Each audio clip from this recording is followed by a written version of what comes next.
प्रस्तावना. ह्या रचनेत अस्वस्थ आणि समाधान नसलेल्या मुलीची मानसिकता दाखवण्याचा प्रयत्न केला आहे, जी कायम अपूर्णतेलाच कुरवाळत असते. कवितेचं नाव आहे मी.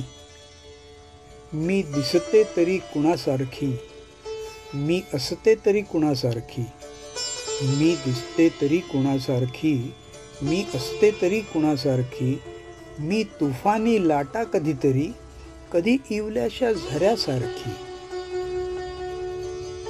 मी लढते कधी कुणाशी, मी भिडते कधी स्वतःशी, तप्त ज्वाळा तळहातावर, तळे साचते राती उशाशी. आवळते मी प्रातःकाळी भूपाळीच्या मंजुळ ताना, आवळते मी प्रातःकाळी भूपाळीच्या मंजुळ ताना, अन नकळत पाझरतो कळेना मारव्यातील आर्त पान्हा.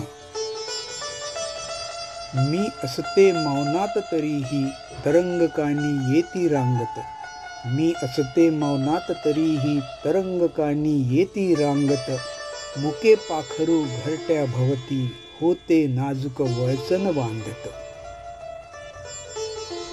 येता चाहुल नवपिल्लाची थबकतात ते उंबरठ्याची, येता चाहुल नवपिल्लाची थबकतात ते उंबरठ्याची, स्थितप्रज्ञ मी होऊ न शकले कुरतडते मी मजपंखाशी.